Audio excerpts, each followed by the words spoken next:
America. Beautiful, isn't she? But we have to work hard to keep her that way. How do we do that, you ask? Voting. That's how. What's voting? Well, I'm glad you asked, Billy.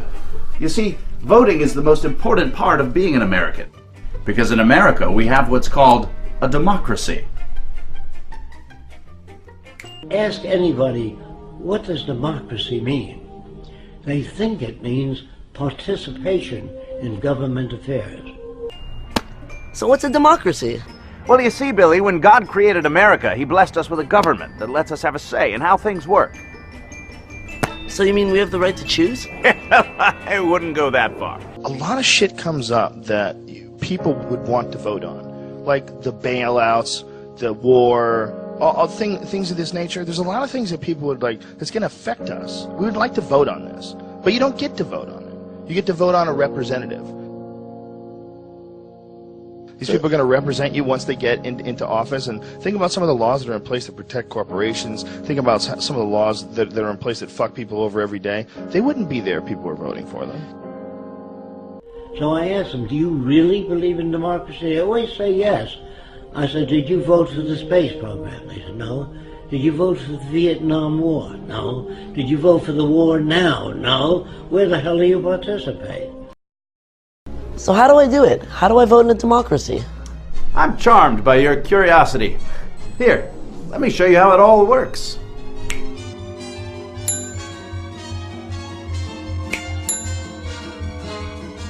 When it's time to vote, you head to your assigned voting stations and step into what's called a booth. Once you've decided who or what you'd like to vote for, you pull the magic lever and presto! You've just voted. Then, an elite group of mathematicians and other smart people eventually make up their own minds about who wins and who loses. What's that wizard doing there? He's magic. You see, Clarence? Billy, it's just that simple. Well, gee whiz, I want to vote right now. That's an illusion given to people. They even pick the people you vote for to make sure they'll keep things as they are. In a U.S. Supreme Court 1976 decision, the freedom for a candidate to use unlimited personal money for their campaign was deemed legal, equating spending money with the right of free speech, in fact. What this translates to, in effect, is the removal of any regulated fairness of expression, and hence whoever has the most money has the most resources and hence effect. Let's also make sure that our corporations are given the legal right to promote our little puppets without limit. Luckily, in 2010, our pals again at the U.S. Supreme Court confirmed that the government may not restrict political spending by any corporation in candidate elections, as they are, once again, protected by the First Amendment. So now we can buy mad ad space to promote whoever we want as much as we want, drowning the opposition in the media. Politics was good 100 years ago.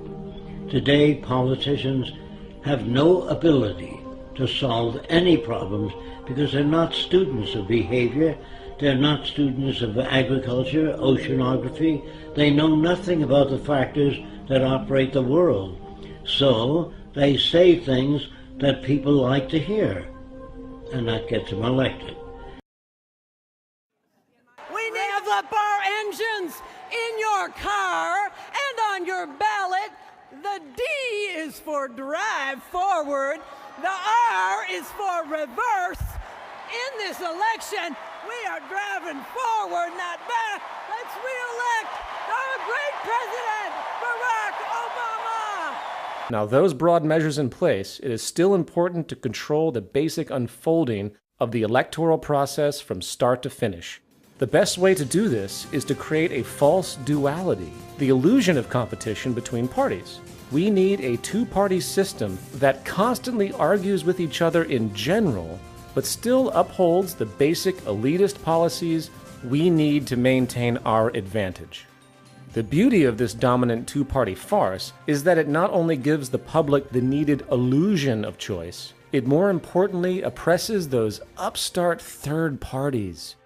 As we know, these annoying self-righteous third parties have been troublemakers from day one. The civil rights amendments, women's suffrage, broad worker rights, child labor laws, and other agitations for industry all came from these rising third parties historically, not from the dominant established group, us. So we need to be vigilant here. We need to get the public so used to this two-party dictatorship that they don't even mind if the two parties are given direct control over most of the electoral process itself. They need to have the power of organizing the rules of electoral redistricting, the primaries, the caucuses and debates, and of course we, the ruling class, will moderate their actions through lobbying, campaign contributions, exactly what the free market promises, the freedom to manipulate everything. So meet our friends, the Commission on Presidential Debates, or CPD. In 1988, the Democratic and Republican parties, or the Demo-publicans as I like to call them, established the Commission on Presidential Debates.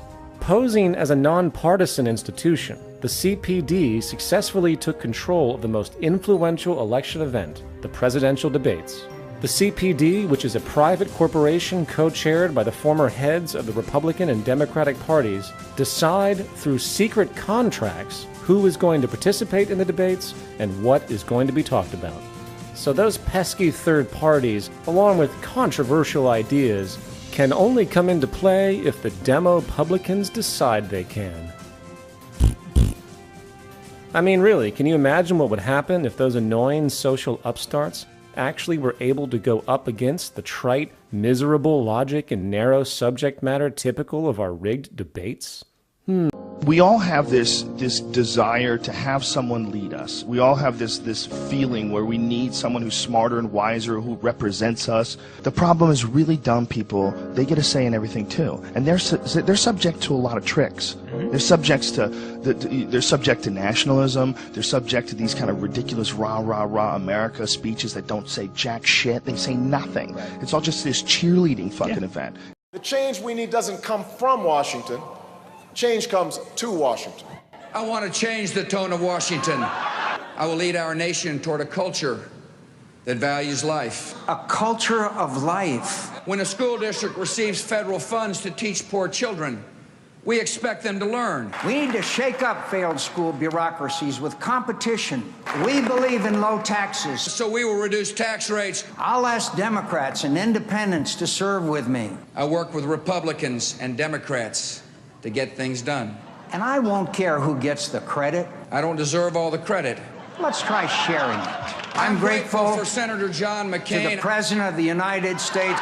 And they're subject to it. They can't help it. They're dumb. They don't know they're being bullshitted. They grew up around dumb people. They go to work with dumb people. There's no one in their family that's interesting or asks any questions at all. And they just get sucked right into it, man. We're going to have to step back and look at it all in a different way. And I don't think you're going to get that from just voting for president and dealing with all this nonsense that we have right now with the two-party system. We're spinning our wheels. We're not getting any traction. This is all nonsense. It's the same nonsense with Obama that we dealt with Bush. Special interest groups controlling what people say and do and what direction the country goes in and save us from the bad guys. Just shut the fuck up, man. It's the same nonsense. Now, scientists, on the other hand, are not concerned with public approval. What they do, even if everybody on Earth believed the Earth was flat, they would say, you're wrong, this is the evidence we have to support the fact that the Earth is round. But they don't say, it's a little round, a little flat. That's politicians. So they put them out there for you to vote for it. If we lived in a democracy, there'd be 5,000 political parties, different points of view. In a true democracy, you would have that. All points of view expressed on television and radio. It's up to you to turn it off. My name is Jock Fresco. I'm project director of the Venus Project in Venus, Florida. The Venus Project maintains if you don't want war, if you don't want poverty, hunger, unemployment, territorial disputes, and all the other problems that go with society, you have to declare the Earth as the common heritage of all the world's people. If you fail to do that, you'll have problems to the amount of events you don't want to change. If we don't change, we'll have the same problems over and over again. The Venus Project is an attempt to design a world where poverty, war, prisons, police do not exist, because we deal with the problems themselves, the factors that shape arrogant behavior, aggression, all the things that paralyze our society and prevent it from growing. Now, there's one thing you might have noticed I don't complain about. Politicians. Everybody complains about politicians. Everybody says they suck. Yeah! Well, where do people think these politicians come from? They don't fall out of the sky. They don't pass through a membrane from another reality. They come from American parents and American families, American homes, American schools, American churches, American businesses, and American universities, and they're elected by American citizens. This is the best we can do, folks. This is what we have to offer. It's what our system produces. Garbage in, garbage out. If you have selfish, ignorant citizens, you're going to get selfish, ignorant leaders. And term limits ain't going to do you any good. You're just going to wind up with a brand new bunch of selfish, ignorant Americans. So maybe it's not the politicians who suck. Maybe something else sucks around here. Like the public. Yeah, the public sucks. There's a nice campaign slogan for somebody. The public sucks. Fuck hope. Fuck hope. Because if it's really just the fault of these politicians, then where are all the other bright people of conscience?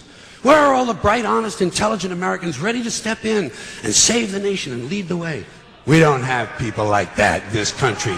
Everybody's at the mall, scratching his ass, picking his nose, taking his credit card out of his fanny pack and buying a pair of sneakers with lights in them. So I have solved this little political dilemma for myself in a very simple way. On election day, I stay home. I don't vote. Fuck them. Fuck them. I don't vote. Two reasons I don't vote. First of all, it's meaningless. This country was bought and sold and paid for a long time ago. The shit they shuffle around every 4 years doesn't mean a fucking thing. And secondly, I don't vote because I believe if you vote, you have no right to complain. People like to twist that around, I know. They say, well, if you don't vote, you have no right to complain. But where's the logic in that? If you vote, and you elect dishonest, incompetent people, and they get into office and screw everything up, well, you are responsible for what they have done. You caused the problem. You voted them in. You have no right to complain. I, on the other hand, who did not vote, who in fact did not even leave the house on election day, am in no way responsible for what these people have done and have every right to complain as loud as I want about the mess you created that I had nothing to do with. So I know that a little later on this year you're going to have another one of those really swell presidential elections that you like so much. You'll enjoy yourselves. It'll be a lot of fun. I'm sure as soon as the election is over, your country will improve immediately. As for me, I'll be home on that day doing essentially the same thing as you. The only difference is when I get finished masturbating, I'm going to have a little something to show for it, folks. Thank you very much. There are 47% of the people who will vote for the president no matter what, who are dependent upon government, who believe that they're victims, who believe that they're entitled to health care, to food, to housing, to you name it.